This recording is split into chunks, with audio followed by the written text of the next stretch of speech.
In this lesson, we're going to be talking about other ways that you could extend Metasploit. Since you actually have access to all of the code for all of the modules, it's pretty easy to go about extending Metasploit to do pretty much anything that you want. So what I've actually got here is I've got a script that I actually wrote here called bad UDP. And I took a different script as the framework, and then I just went through and made all of the changes that I needed to make in order to do what I wanted it to do. I've got the name here as a bad UDP scanner, and I've got register options.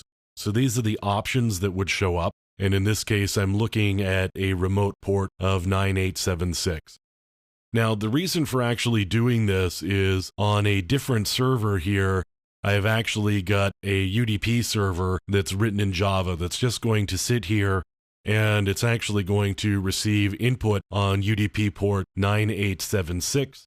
And what it's going to do is it's going to reverse that and then send it back. So you can see we've set up a UDP socket here, a UDP server on port 9876.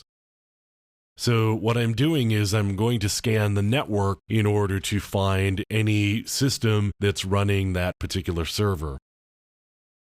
Here I create a socket and I've got my context, and then what I do is I send a packet saying hello.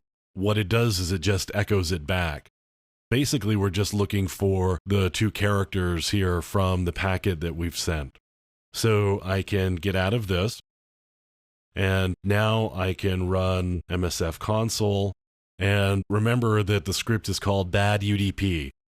Since I've put it into the file system in the place where it expects to be, actually Metasploit is going to be able to find it for me, and it's going to turn it up just as it can with any other plugin or module, and I'll be able to do a search and then use it exactly as I would with any other plugin or module that Metasploit had. So again, I've got access to all of these scripts that have already been written. There's a pretty good chance that there's a script somewhere in existence within the Metasploit tree that may do something similar enough to something you want to do that you can actually use it as a framework. So you don't actually have to start completely from scratch writing these Metasploit plugins. You've actually got some pretty good templates and some pretty good examples for what you may want to do. Now I'm going to search for bad UDP, and it's going to turn that up. So I'm going to say use auxiliary scanner bad UDP, and I left a part out. Getting ahead of myself here. Okay, so now I'm going to show my options, and I'm going to have our hosts and our port here. So I'm going to set our hosts 172.30.42.0/24, and now I'm just going to run it. And strangely enough, it thinks it found something on the network address, and not really sure what response it got there on .0 that made it think that it actually received anything there. But eventually we should actually turn up a bad UDP service on the .55 address here as well. So it's going to run through all of the scan and do all 256 hosts, and pretty shortly here, we should come up on 55, although probably it's going to go through scanned 52 of 256 hosts, because it looks like it's doing updates every 10%.